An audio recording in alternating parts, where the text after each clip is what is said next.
Hello and welcome back to the channel. I'm Loudguns and today we're going to be doing something a little bit different. We're going to be building up towards the IAE sale event. And while I don't tend to spend very much time talking about how you should spend your hard-earned real-world cash, I do get asked quite a lot, what starter ship should I buy and should I upgrade my starter ship, this sort of question. So given that the sales are coming, everybody's got their credit cards at the ready, I thought it was just worth covering off a few of my opinions on which starter ships are the best and why I think that. That said, sort of disclaimer one, there are a number of disclaimers, but disclaimer one is rule of cool. It's your money, you earned it, you spend it. If you think something looks really cool and you want to fly it, don't let me or anybody else tell you that it's no good. You have that thing if it's something that you can afford and you want to buy. Disclaimer 2 is to just hold your horses a little bit. So if I can get this done, this video should be coming out for me on the evening of the 17th of November. Might be into the 18th of November for some of you. But IAE is going to start on the 19th of November, so that usually comes with a lot of discounts and sort of offer game packages. So with that in mind, just wait until the sale actually begins before you pull the trigger on a purchase. Also, that's likely to come with a free fly, so if you're a new player, don't go and jump straight in sort of today or tomorrow. Just create an account and go and have a fly around in the game. Make sure that it's something that you want to actually spend some money on. Star Citizen's still going to be here for years to come, and there's going to be plenty of more times to get involved and get an account. So don't feel like you have to rush. Try out the free fly, see if your system runs it, see if you enjoy it as a game before you pull the trigger.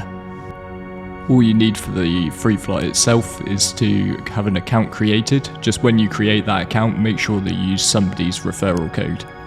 It doesn't have to be mine, and just to prove that, rather than putting my referral code up on screen today, I'm just going to get a bunch of the people from my community who don't have this referral bonus to ping me theirs, and I've just added a bunch of them down below in the video description. Just pick one of those out at random, and it'll get you some extra credits to start with, and I think it should at the moment get you a Argo MPUV, so a free little ship to fly around in as well.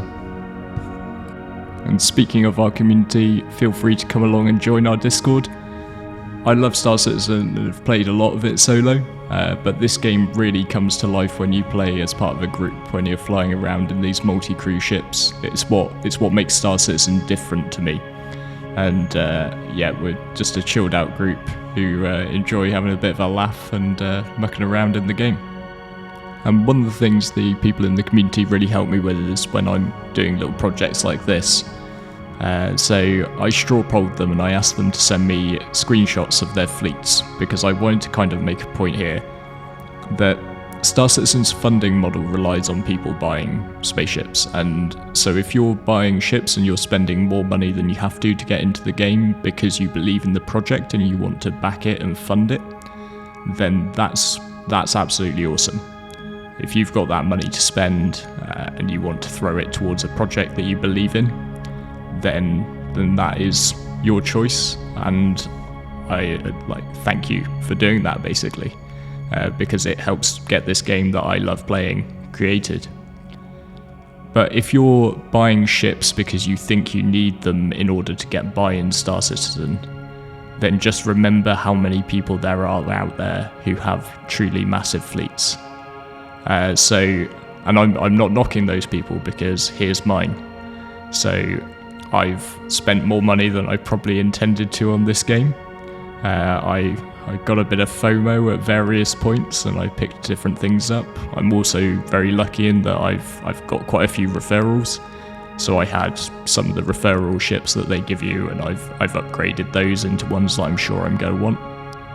But my point here really is that if you're looking at your bank balance and working out if you can afford X ship or Y ship because you think it will help you make more money in the game, just bear in mind that there is truly an imbalance between the ships that some people have in their hangars and the ability they have to actually use them.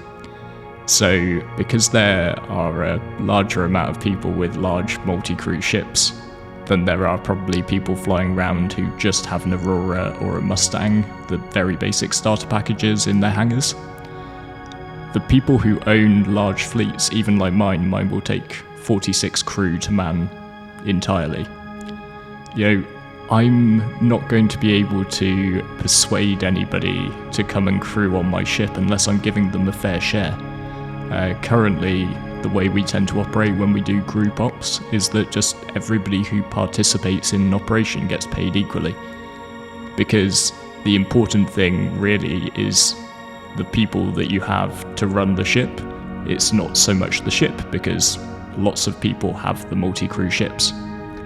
So don't forget that a very solid route to progressing in this game could be to start with a basic ship package, and then look to play with others and crew on their ships and demand fair payment for your time if you're a competent member of that crew.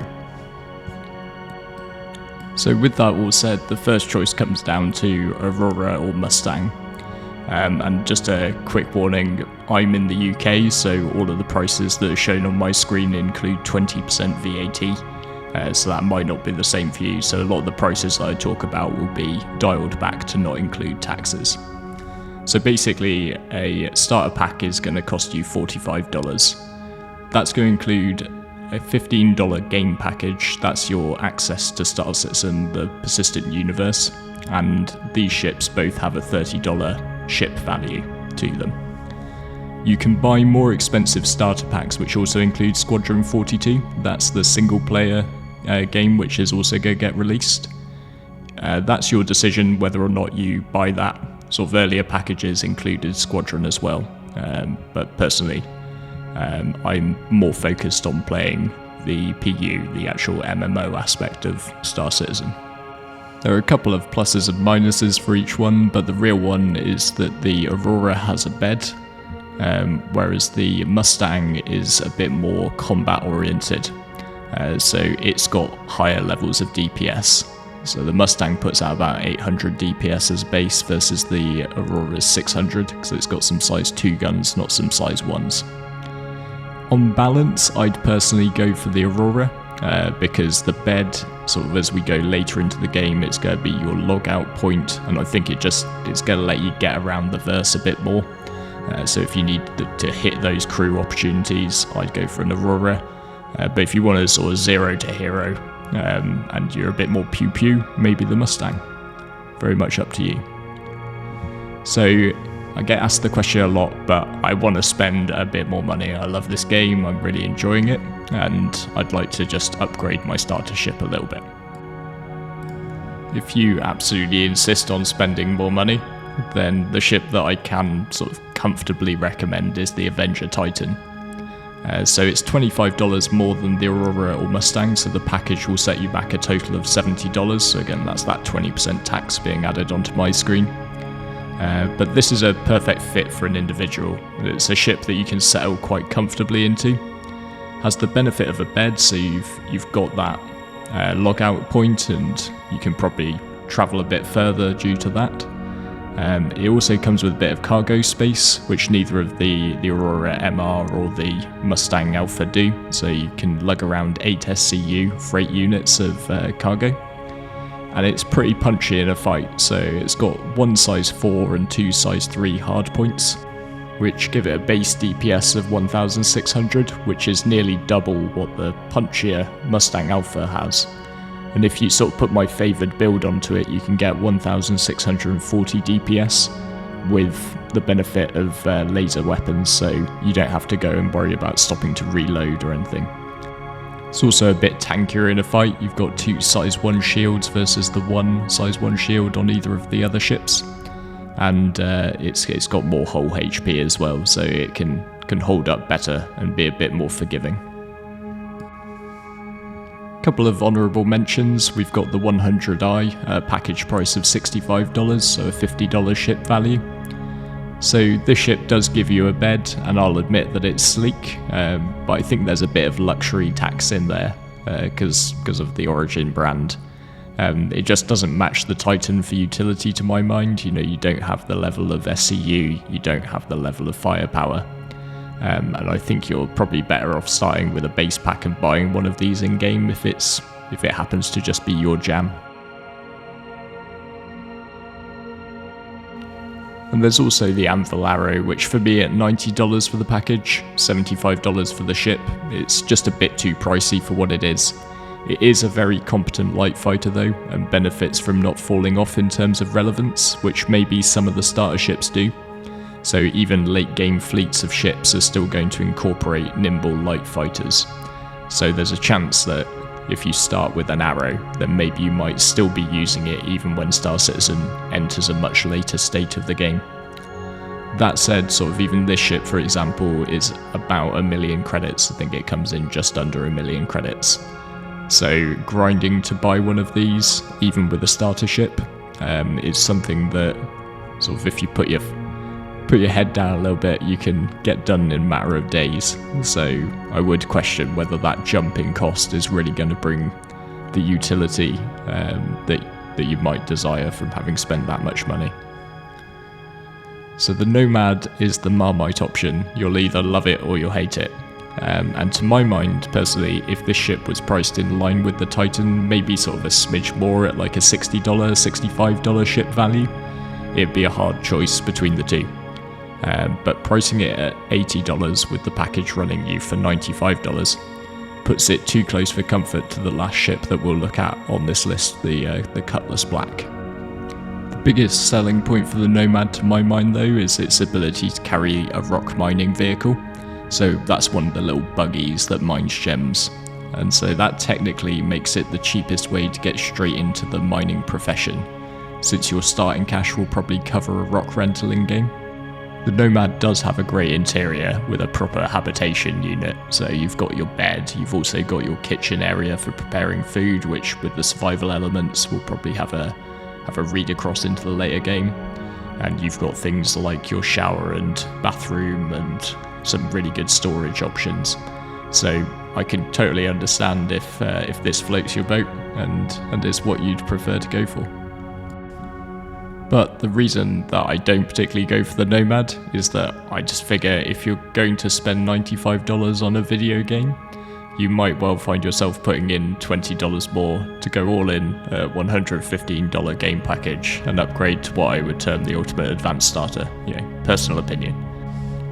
But the Cutty Black basically does everything that the Nomad does except for have a kitchen, and an awful lot more. So I guess my crew will probably be eating a lot of MREs rather than well-produced microwave meals. But you get multi-crew gameplay with co-pilot seats and a turret, which if you crew up with a buddy makes the ship really quite mean in combat with 6.3 guns. You can also fit a rock in a lot more comfortably, and with the added benefit of not having to go outside to get into it. And you get a decent pickup in SCU with 46 versus the Nomad's 24, so if you want to sort of take a bit of a punt at the whole cargo gameplay thing, the Cutlass Black is just a really great jack of all trades. And if you're going to go ahead and spend more money on Star Citizen, because you've played it and this is something that you'd like to spend more time doing, then the Cutty Black is something that I would go for myself. The key selling point for me though is the fact that the Cutty Black will allow you to fit a size 2 quantum drive rather than the size 1 slot that you have on all of the previous ships that we've looked at. One of the first things which will probably strike you if you play Star Citizen is that this game is big. Like, they have really gone for scale, and the distances that you have to travel to get between different points around even just the small Stanton system that we're in right now, they take some serious time to travel, particularly if you're sort of tootling around in a little ship. And for me, that's part of it. Like, if you start from that point, then you get to feel the benefit as you move up the scale of ships. But if you're looking to spend a bit of real-world cash to give yourself a bit of a head start in the game, then actually one of the best head starts you can give yourself is being able to travel around the verse that much quicker.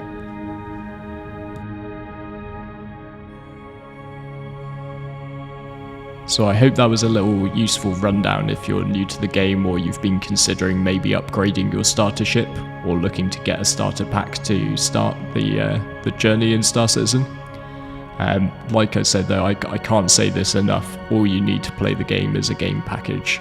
So if you're just looking to try it out and see if it's for you, 1, go for the free fly, and 2, if you're still hooked after that, just pick up a basic package to start with. Ask people in game if they'll take you out on their ships or lend you a ship. There's going to be plenty of time to make sure you know exactly what you want if you do want to spend any more money. I also did just want to say, I forgot to say it at the beginning, I considered as another prelude to IAE episode putting together something on CCUs and all of the how to upgrade ships, that sort of thing. But I've been listening to Star Jump Station, which is a really good new project from the team at Star Jump, and they put out an absolutely fantastic episode which I will link in the video description down below. Because frankly, the job that Starlet and the crew over there did of explaining CCUs and all of this jargon that we all love and hate in the Star Citizen community, the job that they did of explaining all of that, I don't see how anybody could do that better. So if you're looking for any information on CCUs upgrading ships, then I strongly encourage you to go and check that out. But if this episode was useful for you, then please consider hitting subscribe to the channel. I'm going to do more content this year around IAE. I'm keen to just go in game, group up with the guys in the org and go and check out what the show floor has for us every day. So if you're maybe not able to get to your PC, then consider staying tuned, and I'll do a little episode each day just to show you what's on the floor, and maybe do a little bit of a dive into one particular ship from that manufacturer that particularly interests me. So with all that said, thank you very much for watching all the way to the end, and I look forward to seeing you in the next one.